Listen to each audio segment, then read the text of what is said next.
सो हाय बच्चों, कैसे हो आप सब। आज की इस वीडियो में हम लोग देखने वाले हैं क्लास 10 बायोलॉजी के बारे में। बायोलॉजी का पेपर तुम लोग का होने वाला है 29 मार्च को एंड इससे पहले तुम लोग का हिंदी का भी पेपर है। बहुत से बच्चों के मन में ये डाउट है कि एक दिन में हम बायोलॉजी कैसे पढ़ेंगे।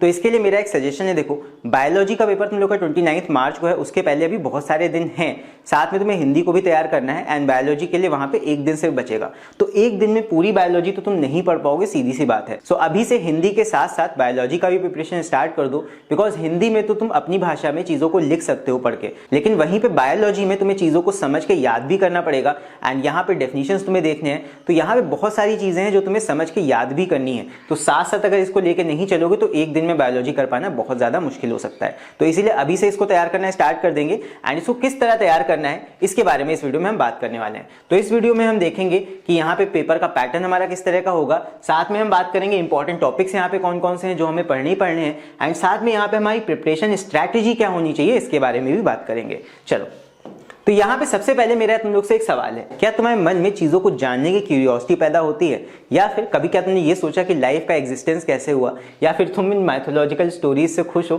कि हमने पत्थर पे हाथ रखा और वहां पे जीवन पैदा हो गया। कैसे एक लाइफ एग्जिस्टेंस में आती है, कैसे लिविंग थिंग्स काम करती हैं, ये सारी चीजें हम पढ़ते हैं बायोलॉजी में। बायोलॉजी का सिंपल सा मतलब क्या होता है, bio refers to living things, living things के अंदर प्लांट्स भी आते हैं, एनिमल्स भी आते हैं and logy simply refers to study.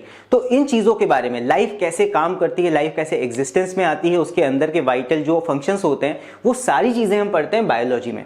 Biology हमें लाइफ को समझने में हेल्प करती है। ये सिर्फ किताबी बात नहीं है, ये तुम्हें समझने में हेल्प करती है कि जो तुम्हारे सामने पेड़ खड़ा है वो जिंदा कैसे रह रहा है, वो सर्वाइव कैसे कर रहा है। इनफैक्ट पेड़ को छोड़ दो, तुम अपने आप को देखो, तुम कैसे छोटे से बड़े हो गए, तुम कैसे सर्वाइव कर रहे हो, तुम कैसे जिंदा चल रहे हो, तुम कैसे खाना खा पा रहे हो, उसको डाइजेस्ट कर पा रहे हो, ये सारी चीजें तुम्हें बायोलॉजी एक्सप्लेन करती है। बायोलॉजी को सिर्फ बुकिश चीज समझ के मत पढ़ो, इसको ये समझ के पढ़ो कि तुम अपने बारे में यहाँ पे जानने जा रहे हो, राइट। यहाँ पे बायोलॉजी के इंपॉर्टेंट टॉपिक्स बताने से पहले मेरा तुम लोग से एक सवाल है।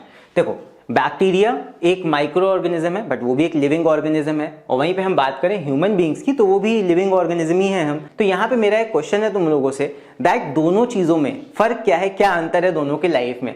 बैक्टीरिया भी जिंदा चीज है, ह्यूमन बीइंग भी जिंदा चीज है, तो what's the difference between their life. And also एक और मेरा क्वेश्चन है दैट इंसान या तो वेजिटेरियन हो सकता है या नॉन वेजिटेरियन हो सकता है। सिंपल सी चीज है, सोचो, हम दही खाते हैं, कर्ड खाते हैं, कर्ड कैसे फॉर्म होता है, कर्ड बैक्टीरिया की वजह से फॉर्म होता है, मतलब उसमें बैक्टीरियाज होते हैं। तो जो इंसान यहाँ पे कर्ड को खा रहा है, दही को खा रहा है, ऑब्वियस सी बात है वो उन गुड बैक्टीरिया, वो खराब नहीं होते बैक्टीरिया, वो गुड बैक्टीरिया को भी खा रहा है। तो यहाँ पे मेरा क्वेश्चन तुमसे ये है, सो टेक्निकली हम उस इंसान को क्या कहेंगे, इज ही वेजिटेरियन और नॉन वेजिटेरियन। तो इसको जरा सोचना, लाइट माइंडेड होकर सोचना एंड इसका आंसर मुझे कमेंट में लिख के तुम जरूर बताना, है ना। तो अभी हम स्टार्ट करते हैं अपने इंपॉर्टेंट टॉपिक्स के साथ। सो इसके बाद अब हम देखने वाले हैं कि बायोलॉजी में हमारे टोटल कितने चैप्टर्स हैं। अब इन चैप्टर्स को अगर चैप्टर्स की तरह गिनोगे तो ये बहुत ज्यादा तुम्हें हार्ड लगेंगे, टफ भी लगेंगे एंड पहाड़ की तरह लगेंगे। बट यहाँ पे अगर इसको एक कहानी की तरह समझे, क्या है यहाँ पे बायोलॉजी में जो हमें सीखना है, इसको समझते हैं। देखो, सबसे पहले हम पढ़ते हैं सेल डिवीजन के बारे में एंड सेल्स क्या होते हैं वो तुम 9th क्लास में पढ़ चुके हो कि इंसान हो चाहे प्लांट्स हो, वहां पे वो सेल्स से ही बने होते हैं, छोटे छोटे सेल्स होते हैं, उनकी मदद से ये बने होते हैं। तो सोच के देखो, छोटे में तुम छोटे से होते हो एंड जैसे जैसे साल बढ़ते हैं वहां पे तुम्हारी हाइट बढ़ती जाती है, तुम ग्रो होते हो, बड़े होके और बड़े हो जाते हो। तो ऐसा कैसे होता है, इसके बारे में हम समझते हैं using cell division. Cell division को जब हम पढ़ते हैं तो हमें समझ में आता है कि सेल कैसे डिवाइड होते हैं, 1 से 2, 2 से 4, 4 से 8 एंड कैसे एक ऑर्गेनिज्म बड़ा होता जाता है।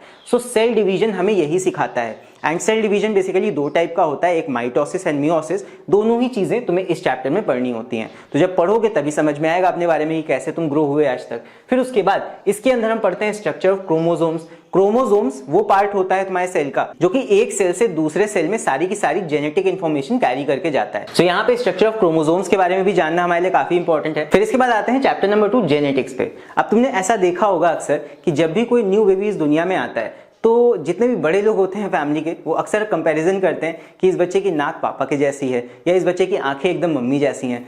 तो ये कैसे होता है, कैसे पेरेंट्स की कैरेक्टरिस्टिक बच्चे के अंदर आती हैं, इन सब चीजों के बारे में हम समझते हैं चैप्टर जेनेटिक्स में। जेनेटिक्स हमें ये समझने में हेल्प करती है कि ये कैरेक्टरिस्टिक्स का ट्रांसफर कैसे होता है, हवा से नहीं होता, इसके पीछे पूरी साइंस है। उस साइंस के बारे में हम समझते हैं इन चैप्टर जेनेटिक्स। तो काफी इंपॉर्टेंट है। तो सेलुलर लेवल पे जितनी भी बायोलॉजी होती है वो हम यहाँ पे समझते हैं। फिर हम आते हैं प्लांट लाइफ पे। ये जो आगे के चैप्टर्स तुम्हारे हैं ये तुम्हें प्लांट्स की पूरी वर्किंग समझाते हैं। प्लांट कैसे पानी जमीन से एब्जॉर्ब करता है, प्लांट के अंदर भाई पंप तो लगा नहीं होता बट फिर भी प्लांट जड़ों की मदद से कैसे ऑटोमेटिकली पानी नीचे से एब्जॉर्ब करता है, ये सारी चीजें हम सीखेंगे इस चैप्टर में।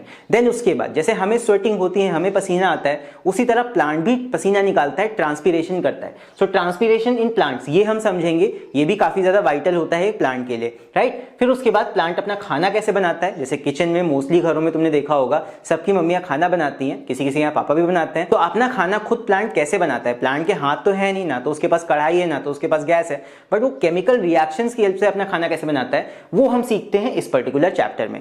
फिर उसके बाद प्लांट के कुछ और केमिकल कोऑर्डिनेशंस, वो हम सारी चीजें सीखते हैं। ये नया चैप्टर एक जुड़ा है तुम्हारे सिलेबस में, केमिकल कोऑर्डिनेशन इन प्लांट्स। ये पहले नहीं हुआ करता था बट ये नया जुड़ा है, तो यहाँ पे इसका कोर्स मैं तुम्हें बता दूंगा। सो इस चैप्टर के अंदर कुछ नई और चीजें तुम्हें सीखनी है। तो प्लांट्स के बारे में यहाँ पे ओवरऑल इतना हो जाएगा। फिर इसके बाद हम आते हैं एनिमल्स के ऊपर। एंड एनिमल्स, सबसे बड़े जानवर तो हम खुद ही हैं, ह्यूमन बींग्स, बिकॉज एनिमल्स के अंडर ह्यूमन बींग भी आते हैं। वो बात अलग है कि हम अब सिविलाइज्ड हो गए हैं, हम जानवरों की तरह सड़क पर नहीं टहलते हैं, तो इसलिए एनिमल्स में ह्यूमन बींग्स के बारे में हम पढ़ेंगे, बाकी जानवरों की यहाँ पे हम बात नहीं करते हैं।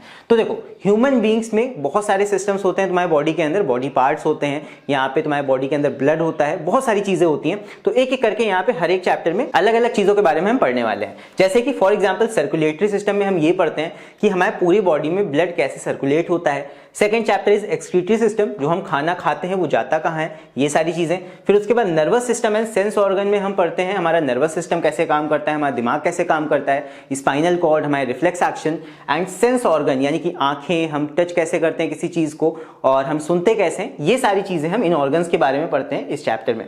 देन उसके बाद आता है हमारा एंडोक्राइन सिस्टम।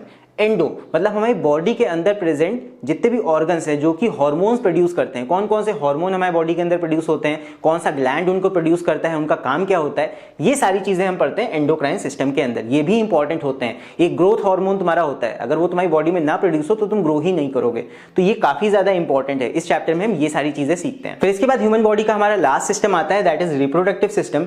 एंड यकीन मानो ये चैप्टर बहुत ज्यादा इंपॉर्टेंट है। एंड ऐसा होता है कि जब टीचर ये चैप्टर पढ़ाना स्टार्ट करता है तो बच्चों को मैंने पता नहीं कौन कौन से ख्याल आने लगते हैं, बट ऐसा नहीं होना चाहिए।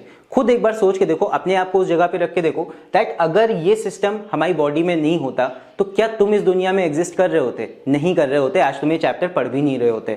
तो चीजों के बारे में जानना इज अ गुड थिंग। एक लाइन को ड्रॉ करके एंड उस बाउंड्री में रह के चीजों को अगर तुम जानोगे तो ये चैप्टर तुम्हारी लाइफ में आगे बहुत काम आएगा। बिकॉज हो सकता है तुम आगे जाके डॉक्टर बनो, हो सकता है आगे जाके तुम सर्जन बनो। सो अपनी बॉडी के पार्ट्स के बारे में एंड उनके फंक्शन के बारे में जानने में किसी भी तरह की शर्म या फिर शाइनेस नहीं होनी चाहिए, राइट। तो ये चैप्टर काफी ज्यादा वाइटल रोल प्ले करता है, ये तुम्हें लाइफ में आगे इस तरह काम भी आ सकता है। इसके बाद ये सारी चीजें होंगी ह्यूमन बींग्स के बारे में। देन इसके बाद हम पढ़ते हैं कुछ ऐसे एक्सटर्नल फैक्टर्स के बारे में जो कि हमारे ऊपर अफेक्ट करते हैं या लिविंग थिंग्स के ऊपर अफेक्ट करते हैं। जैसे कि for example population and it's control. अब पॉपुलेशन का बहुत ज्यादा एक इंपॉर्टेंट रोल होता है लिविंग थिंग्स के ऊपर। जैसे कि फॉर एग्जांपल दुनिया के सबसे दो ज्यादा पॉपुलेशन वाले देश कौन से हैं? एक तो चाइना है एंड सेकंड नंबर पे इंडिया है। तो यहाँ पे क्या होता है, देखो जब पॉपुलेशन बढ़ती है तो उसके साथ साथ दिक्कतें भी बढ़ती हैं। ऐसा नहीं है कि पॉपुलेशन ज्यादा होने से बहुत ज्यादा अच्छी चीजें होती हैं। पॉपुलेशन ज्यादा होने से बीमारियों के बढ़ने के चांस ज्यादा हो जाते हैं, वहां पे जॉब्स अपॉर्चुनिटी कम हो जाती है, खाने की कमी हो जाती है, कई चीजें होती हैं यहाँ पे। तो पॉपुलेशन कैसे ग्रो होती है एंड कैसे उसे कंट्रोल करना है, ये भी एक बहुत ही इंपॉर्टेंट चीज है जिसके बारे में हमें जानना चाहिए।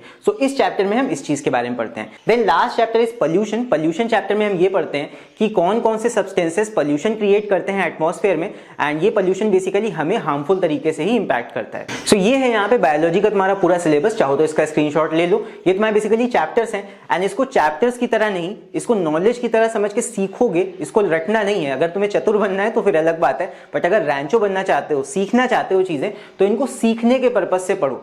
अब हम बात कर लेते हैं यहाँ पे तुम्हारे पेपर के पैटर्न की। सो तुम्हारा बायोलॉजी का जो पेपर का पैटर्न है वो कुछ इस तरह का है। चाहो तो यहाँ पे स्क्रीनशॉट ले लो इसका। यहाँ पे तुम्हारा पेपर दो पार्ट्स में डिवाइडेड होता है, एक सेक्शन ए में एंड सेक्शन बी में। सेक्शन ए तुम्हारा 40 मार्क्स का होता है, सेक्शन बी भी तुम्हारा 40 मार्क्स का होता है। दोनों सेक्शन मिला के 80 मार्क्स बनाते हैं। So total marks 80 marks and time तुम्हारा 2 घंटे का होता है पेपर का। अब यहाँ पे देखो किस तरह के क्वेश्चन सेक्शन ए में आते हैं। सेक्शन ए बेसिकली कंपलसरी है, यहाँ पे कोई चॉइस नहीं है तुम्हारे पास। यहाँ पे तुम्हारे 15 मार्क्स के एमसीक्यू क्वेश्चन आएंगे, सीधे इज दे तुम्हें वहां पे करेक्ट ऑप्शन को लिख देना होगा कॉपी में। अब कई बच्चे पूछते हैं कि एमसीक्यू में आंसर करते समय हमें करेक्ट ऑप्शन नंबर लिखना है या आंसर भी लिख देना है, तो मैं यहाँ पे सजेस्ट करूंगा वैसे तो तुम सिर्फ ऑप्शन भी लिख दोगे तब भी तुमको मार्क्स मिल जाएंगे, बट करेक्ट ऑप्शन के साथ साथ जैसे मान लो फर्स्ट का तुमने ए लिखा तो उसके साथ साथ अगर आंसर को भी लिख दोगे, एक ही वर्ड होगा ज्यादा से ज्यादा, तो आंसर लिखने में सेफ साइड ये रहता है कि बाय चांस अगर तुमने कहीं पे ए की जगह बी लिख दिया लेकिन अगर वहां आंसर सही लिखा है तो हो सकता है तुम्हें वहां पे टीचर मार्क्स दे दे। तो ऑप्शन नंबर के साथ साथ आंसर भी लिखोगे तो तुम्हारा गलत होने का चांस कम हो जाएगा। ये होता है एमसीक्यू में। फिर उसके बाद क्वेश्चन नंबर 2 तुम्हारा अगेन एक्सरसाइज बेस्ड क्वेश्चन होता है। यहाँ बहुत छोटे छोटे क्वेश्चन होंगे, सीधे इसमें नेम द फॉलोइंग वाला एक क्वेश्चन होगा, अरेंज द फॉलोइंग होगा जहां पे तुम्हें ऑर्डर में चीजों को अरेंज करना होगा। फिर उसके बाद मैच द फॉलोइंग का क्वेश्चन हो सकता है, ऑड वन आउट का हो सकता है, या फिर किसी ऑर्गन का या किसी टिश्यू का तुम्हें लोकेशन बताने के लिए आ सकता है। तो इस तरह के क्वेश्चन यहाँ पे होते हैं। 5 क्वेश्चन है, हर एक क्वेश्चन में 5-5 सब पार्ट्स होंगे, तो ये 5 × 5 = 25 मार्क्स तुम्हारा क्वेश्चन नंबर 2 कैरी करेगा। तो बेसिकली यहाँ पे कोई लंबे आंसर नहीं है, तो पूरे के पूरे 40 मार्क्स तुम्हारे सिर्फ टिक लगा के और ये छोटे छोटे क्वेश्चंस करके निकल आते हैं। तो 40 मार्क्स लाना इज वेरी इजी अगर तुम्हें एक पूरा नॉलेज है सारे सिलेबस का। यहाँ पे कोई आंसर्स तुम्हें याद करके नहीं जाने, चीजों के बारे में नॉलेज होगा तो इन क्वेश्चंस को तुम आसानी से अटेम्प्ट कर सकते हो। फिर इसके बाद आते हैं सेक्शन बी पे। Now section B is descriptive based, जहां तुम्हें आंसर्स को लिखना है, बट मजे की बात यह है यहां भी कोई लंबे आंसर्स नहीं आते हैं। तो यहां पे हमें किन बातों का ध्यान रखना है? पहली चीज, ये चॉइस बेस्ड सेक्शन है, यहां पे सिर्फ तुम्हें 4 क्वेश्चंस को अटेम्प्ट करना है। क्वेश्चंस होंगे कितने? क्वेश्चन 3 से लेके क्वेश्चन 8 तक, 1 2 3 4 5 6, 6 क्वेश्चंस में से तुम्हें कोई 4 करने हैं, मतलब 2 ऑप्शन है, 2 छोड़ सकते हो तुम।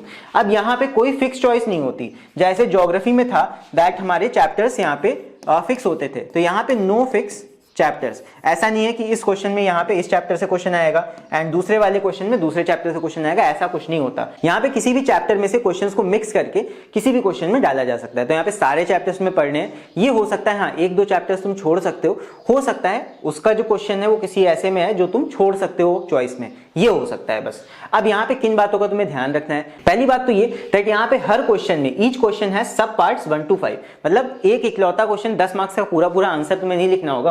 वहां पे सब पार्ट्स होते हैं, 1 मार्क्स का, 2 मार्क्स का एंड ज्यादा 3 मार्क्स का। वैसे तो 2-2 मार्क्स के क्वेश्चन होते हैं, एक क्वेश्चन 3 मार्क्स का भी हो सकता है सब पार्ट्स में। फिर इसके बाद यहाँ पे किस तरह के क्वेश्चन आते हैं? डेफिनेशंस पूछे जाते हैं, शॉर्ट आंसर होते हैं 1-2 मार्क्स के। अदरवाइज यहाँ पे डायग्राम बेस्ड क्वेश्चन बहुत सारे पूछे जाते हैं। बायोलॉजी में अगर तुम पिछले साल के क्वेश्चन पेपर्स भी देखोगे तो वहां पे तुम्हें बहुत सारे सेक्शन बी में डायग्राम बेस्ड क्वेश्चन मिल जाएंगे। एंड यहाँ डायग्राम बनाने के लिए नहीं आते हैं, डायग्राम बनाया होगा वहां पे तुम्हें उसके ऊपर आधारित या उसके ऊपर बेस्ड क्वेश्चंस पूछे जाते हैं। इस टाइप के क्वेश्चंस बहुत ज्यादा इंपॉर्टेंट हैं एंड इसीलिए मैंने इसको येलो कलर से लिखा है। इस तरह के क्वेश्चंस बहुत इजी होते हैं अगर तुम्हें डायग्राम के बारे में समझ है, वहां पे जानते हो इस जगह पे ये चीज प्रेजेंट है, वहां पे उस लेबल के बारे में तुमसे पूछ लेगा कि यहाँ पे क्या चीज होनी चाहिए एंड जहां पे वो चीज है उसका फंक्शन क्या है। इस तरह के क्वेश्चन पूछ लिए जाते हैं डायग्राम में। इसके बाद ड्रॉ द डायग्राम वाले क्वेश्चन बहुत कम आते हैं। सो ड्रॉ करने के लिए अगर तुम स्किप भी करना चाहते हो तो ड्रॉ करने के लिए स्किप भी कर सकते हो, बिकॉज पूरे पेपर में मुश्किल से एक क्वेश्चन आ सकता है ड्रॉ करने का एंड वो ऑप्शन रहेगा तुम्हारे पास, अगर आता है तो ड्रॉ करना, अदरवाइज इसको छोड़ भी सकते हो। तो चाहो तो इस पेज का स्क्रीनशॉट ले सकते हो, मैं ऐसे हट जाता हूं। एंड इसके बाद अब हम लोग आते हैं मेन मुद्दे पे कि हमें यहाँ पे कौन कौन से चैप्टर्स को पढ़ना है एंड कौन कौन से चैप्टर्स यहाँ पे ज्यादा इंपॉर्टेंट हैं। तो ये जो मार्क्स का डिवीजन मैंने बनाया है ये मैंने स्पेसिमेन क्वेश्चन पेपर में से देख के बनाया है दैट स्पेसिमेन क्वेश्चन पेपर में कौन से चैप्टर से कितने मार्क्स के क्वेश्चन आए हैं। एंड ऐसा कोई फिक्स नहीं है कि इन पे तुम रिलाय होकर चले जाओगे एंड इतने ही मार्क्स के क्वेश्चन उस चैप्टर से आएंगे, बट हाँ थोड़ा आइडिया तुमको लग गया होगा कि किस तरह मार्क्स का डिवीजन रहता है। इक्वल यहाँ पे कुछ नहीं होता कि हर चैप्टर से इतने ही क्वेश्चन आने हैं, यहाँ पे किसी भी चैप्टर से ज्यादा आ सकते हैं, किसी भी चैप्टर से कम आ सकते हैं, बट फिर भी on the basis of experience मैं यहाँ पे तुम्हें बता देता हूँ कौन कौन से चैप्टर ज्यादा इंपॉर्टेंट है कंपैरेटिवली। एक तो तुम्हारा सेल डिवीजन, इसमें से माइटोसिस का डायग्राम क्वेश्चन हर बार आता है, एक ना एक फेज यहाँ पे पूछ लिया जाएगा डायग्राम बेस पे, ठीक है। तो सेल डिवीजन ये जरूर से देख लेना। देन उसके बाद स्ट्रक्चर ऑफ क्रोमोसोम्स के ऊपर क्वेश्चन आ सकता है, थोड़ा सा ये भी इंपॉर्टेंट है। उसके बाद genetics, this is very important, इसके ऊपर हमेशा क्वेश्चन आता है, या तो मेंडल्स लॉ ऑफ इनहेरिटेंस पूछ लिया जाता है या फिर यहाँ पे क्रॉसिंग के बारे में पूछ लिया जाता है, राइट। यहाँ पे फिनोटाइप, जीनोटाइप, ये सारी चीजें भी इंपॉर्टेंट हैं। देन उसके बाद नेक्स्ट तुम्हारा एक जो बहुत ज्यादा इंपॉर्टेंट चैप्टर है वो है तुम्हारा nervous system and sense organ, ये वाला, इसको जरूर से देख लेना। एंड वैसे तो इसके बाद सारे ही चैप्टर्स में कहूंगा इंपॉर्टेंट है, बट सबसे पहले अगर जिन चैप्टर्स को तुम्हें देखना है वो चैप्टर्स चैप्टर्स ये हैं यहाँ पे, राइट। एंडोक्राइन सिस्टम एक ये भी इंपॉर्टेंट है, ये भी देख सकते हो, बहुत ज्यादा इंपॉर्टेंट है। एंड सर्कुलेटरी सिस्टम ये भी देख लेना। एंड एक और चैप्टर यहाँ से फोटोसिंथेसिस को भी देख सकते हो। वैसे इंपॉर्टेंट तो मैं कहूंगा सारे ही चैप्टर्स हैं, बट सबसे पहले कौन से चैप्टर्स देखने हैं वो तुम इन चैप्टर्स को कंसिडर कर सकते हो, राइट। अब यहाँ पे मैं तुम्हें बता देता हूँ कि हर चैप्टर में से तुम्हें कौन कौन से टॉपिक्स को पढ़ना है। सो ये है तुम्हारा बायोलॉजी क्लास 10 का कंप्लीट सिलेबस एंड यही सारे टॉपिक्स हैं जो तुम्हारे एग्जाम में पूछे जाने वाले हैं। तो इस सिलेबस का लिंक वैसे तो मैं तुम्हें नीचे डिस्क्रिप्शन में प्रोवाइड कर दूंगा, वहां से जाके इसे तुम देख सकते हो। एंड जब भी तुम पढ़ने बैठना तो इस सिलेबस को, मेरा सजेशन ये रहेगा, इस सिलेबस को डाउनलोड करके साइड में जरूर रख लेना, बिकॉज कई टॉपिक्स तुम बुक में ऐसे दिए होते हैं तुम्हारे जो तुम्हें नहीं पढ़ने होते बट फिर भी तुम पढ़ लेते हो, एंड कई टॉपिक्स बुक से मिसिंग भी होते हैं। तो यहां से मैच कर लेना कौन से टॉपिक तुम पढ़ रहे हो एंड क्या वो टॉपिक तुम्हारे करंट सिलेबस में 2023 के सिलेबस में है या फिर नहीं है। तो जैसे कि for example cell cycle and cell division में मेनली हमारा क्या है, मेनली हमारे में है माइटोसिस एंड मियोसिस। उसके साथ साथ एक और चीज भी है, इंटरफेस, जो रेस्टिंग फेज होता है, इंटरफेज भी है, ये भी पूछ लिया जाता है कभी कभी। So interphase and mitotic phase cell cycle के अंदर हमें पढ़ना है। इसके बाद फिर सेल डिवीजन में हमें पढ़ना है माइटोसिस एंड इसकी स्टेजेस के बारे में and a basic understanding of meiosis as a reduction division, stages not required. मतलब कि मियोसिस में स्टेजेस के बारे में तुम्हें नहीं पता होना चाहिए, स्टेजेस नहीं पढ़नी है तुम्हें। मियोसिस का बस एक बेसिक अंडरस्टैंडिंग, मियोसिस का डेफिनेशन देख लेना, उतना सफिशिएंट है। तो ये है। फिर स्ट्रक्चर ऑफ क्रोमोसोम्स में तुम्हें ये सारी चीजों के बारे में पता होना चाहिए। जेनेटिक्स में मेंडल्स लॉ ऑफ इनहेरिटेंस बहुत ज्यादा इंपॉर्टेंट है। मोनोहाइब्रिड क्रॉस में phenotype and genotype, dihybrid cross में सिर्फ फिनोटाइप। तो यहां से चीजें जब देख लोगे कि सिर्फ पर्टिकुलर ये चीजें आनी है तो तुम्हें पढ़ने में ज्यादा आसानी रहेगी, पता रहेगा कि हाँ ये टॉपिक्स ही तुम्हारे सिलेबस में इंक्लूडेड है। तो इस सिलेबस के पीडीएफ का लिंक मैं तुम्हें नीचे डिस्क्रिप्शन में प्रोवाइड कर दूंगा, वहां से जाके इसको तुम डाउनलोड कर सकते हो। वापस आते हैं सिलेबस पे। अगर हम समराइज करें यहाँ पे कि हमें पढ़ना कैसे है, तो टू समराइज मैंने यहाँ पे कुछ की पॉइंट्स तुम्हारे लिए बनाए हैं। सबसे पहली चीज जो तुम्हें ध्यान रखनी है, focus on diagram based question. Most important चीज डायग्राम बेस्ड क्वेश्चन है। मोस्ट इंपॉर्टेंट क्यों बोल रहा हूं, बिकॉज ये बहुत इजी होते हैं। तुम एक बार डायग्राम को अपने दिमाग में पिक्चराइज कर लोगे, समझ लोगे इस डायग्राम में ये सारी चीजें हैं, इनका काम ये होता है, तो इस टाइप के क्वेश्चन को करना बहुत आसान हो जाता है। एंड यकीन मानो बायोलॉजी में तुम्हें कम से कम 5-6 डायग्राम बेस्ड क्वेश्चन दिख जाएंगे सेक्शन बी में। इसके बाद ड्रॉ करने के लिए बहुत कम आता है, तो ड्रॉ करने के लिए अगर तुम्हारी प्रैक्टिस नहीं है, डायग्राम नहीं बना पाते हो अच्छे से, तो इस चीज को स्किप भी कर सकते हो। एंड अगर यहाँ पे डायग्राम्स को बनाने में तुम अच्छे हो तो यहाँ पे तुम देख सकते हो, बट ये बहुत लेस आती है, वेरी लेस। डायग्राम्स बनाने के लिए हो सकता है तुम्हें बस एक डायग्राम यहाँ बनाने के लिए आ जाए, तो डायग्राम ड्रॉ करने के लिए बहुत कम पूछा जाता है। देन इसके बाद study last 10 year questions. This is very important because biology में बहुत सारे क्वेश्चंस रिपीट होते हैं। 50 to 60% तुम्हारे क्वेश्चंस रिपीट होते हैं फ्रॉम दी लास्ट 10 इयर्स। तुम डायग्राम बेस्ड क्वेश्चंस देख लो, डायग्राम बेस्ड, उसके साथ साथ डेफिनेशंस बहुत ज्यादा रिपीट होती हैं, डिफरेंसेस रिपीट हो जाते हैं। तो पिछले लास्ट 10 इयर्स के तुम सारे क्वेश्चंस देख डालो एंड 50 to 60% यानी मोर देन 40 मार्क्स तुम्हारा ऑलरेडी कवर हो जाएगा। उसके बाद और चीजें रिवाइज कर लो तो उससे तुम्हारे मार्क्स और वहां पे बढ़ जाएंगे। सो ये रिवीजन लास्ट 10 ईयर के क्वेश्चंस को देखना, ये बहुत ज्यादा एक इंपॉर्टेंट चीज है। देन इसके बाद यहाँ पे नो लॉन्ग आंसर्स, कोई लॉन्ग आंसर नहीं होंगे, तो तुम्हें घंटा भर बैठ के यहाँ पे पूरा पूरा पैराग्राफ याद करने की जरूरत नहीं है। मेनली डेफिनेशंस देख लो, 1 से 2 लाइन या फिर मैक्सिमम 3 लाइन, क्योंकि ज्यादा से ज्यादा 1 मार्क का क्वेश्चन होगा। देखो मार्क्स तुम्हारे 1 मार्क्स के क्वेश्चन होते हैं, 2 मार्क्स के क्वेश्चन होते हैं, एंड जो 3 मार्क्स का होता भी है उसमें सब पार्ट्स होते हैं। 3 मार्क्स का कोई बड़ा क्वेश्चन डायरेक्ट नहीं आता है, डिफरेंसेस आ सकते हैं, तो वहां पे पॉइंट्स 2 ही आएंगे ज्यादा से ज्यादा। तो यहाँ पे मैक्सिमम 1, 2 या 3 लाइन के आंसर से बड़े आंसर तुम्हें याद नहीं करने। ये तुम्हारे पास फैसिलिटी है जो कि बायोलॉजी में तुम्हारी होती है। आईसीएससी में पढ़ने का यही फायदा होता है, आंसर्स टू द पॉइंट लिखने हैं। साइंस में बेसिकली सब में यही होता है कि टू द पॉइंट आंसर लिखने हैं, बड़े बड़े आंसर, कहानियां नहीं लिखनी है। कहानी तुमसे लिखने के लिए कहा भी नहीं जाता है आईसीएससी में। देन लास्ट में राइट ऑल इंपॉर्टेंट डेफिनेशंस। जो इंपॉर्टेंट डेफिनेशंस हैं वो सारी एक जगह पे लिख के रख लो। लिख के रख लोगे तो याद करने में आसानी रहेगी। तो ये तुम्हें इन बातों का ध्यान रखना है अगर तुम्हें बायोलॉजी में अच्छे मार्क्स चाहिए तो। अगर इसको एक पॉजिटिव व्यू से देखो तो अभी भी तुम्हारे पास बहुत सारे दिन हैं कहने के लिए। हिंदी का पेपर बीच में, but I don't think Hindi के लिए तुम्हें पूरा पूरा दिन पढ़ने की जरूरत है। तुम अगर हिंदी के लिए 4-5 घंटे भी एक दिन में पढ़ लेते हो तो हिंदी एक ऐसी चीज है जो तुम एक बार पढ़ोगे, कहानी समझ लोगे तो उसका आंसर तुम अपनी भाषा में लिख सकते हो। लेकिन बायोलॉजी के लिए तुम्हें डेली कम से कम अभी से स्टार्ट करना पड़ेगा सारा सिलेबस कंप्लीट करने के लिए। तो चैप्टर्स डिवाइड कर लो इतने दिनों में, और हिंदी के एक दिन पहले कुछ मत पढ़ना, बट कुछ चैप्टर्स डिवाइड करते लो, अभी से पढ़ना स्टार्ट कर दो बायोलॉजी जैसे सब्जेक्ट को। सो आई होप यहाँ पे जितनी भी बातें मैंने तुम्हें समझाई हैं तुम्हें समझ में आ गई होंगी अच्छे से। सो अगर इस चैनल पे नए हो तो इस चैनल को सब्सक्राइब जरूर करना, एंड अगर वीडियो इन्फॉर्मेटिव लगा हो तो इस वीडियो को लाइक भी करना, ताकि यूट्यूब को पता लग जाए कि जो चीज़ें तुम देख रहे हो वो तुम्हें पसंद भी आ रही हैं। एंड जितने भी यहाँ पे लिंक्स की बात मैंने की है वो सारे तुम्हें नीचे डिस्क्रिप्शन में मिल जाएंगे, वीडियो के डिस्क्रिप्शन में जाकर उन सारे पीडीएफ को तुम डाउनलोड कर सकते हो। एंड इसके अलावा अगर तुम्हें कोई भी डाउट हो तो वो तुम मुझे मेरी इंस्टाग्राम आईडी पे मैसेज करके पूछ सकते हो, एंड कोई बड़ा डाउट हो तो वो तुम मुझे मेरे ईमेल एड्रेस पे या ईमेल आईडी पे सेंड कर सकते हो। सो वो सारे लिंक्स तुम्हें डिस्क्रिप्शन में मिल जाएंगे, एंड इंस्टा का लिंक तुम्हें यही नीचे सोशल लिंक्स में दिखा रहा होगा। एंड तुम लोगों से एक रिक्वेस्ट है कि अगर चैनल पे नए हो तो चैनल को सब्सक्राइब जरूर करना, बिकॉज हम लोग जल्दी ही 200 के रीच करने वाले हैं। सो उसके लिए तुम लोग के सपोर्ट की बहुत ज्यादा जरूरत है। सो अगर चैनल पे नए हो तो चैनल को सब्सक्राइब जरूर करना, एंड ये वीडियो अपने ज्यादा से ज्यादा दोस्तों के साथ शेयर करना, ताकि उनकी हेल्प के साथ साथ ये चैनल भी 200 के तक रीच कर सके। So all the very best for your biology exam. And यहाँ पे भी मैं और बायोलॉजी के वीडियोस भी अपलोड करूंगा, तो चैनल को सब्सक्राइब करके बेल आइकन को जरूर से प्रेस करना। एंड हम लोग मिलते हैं फिर नेक्स्ट वीडियो में। Till then take care, see you and bye bye.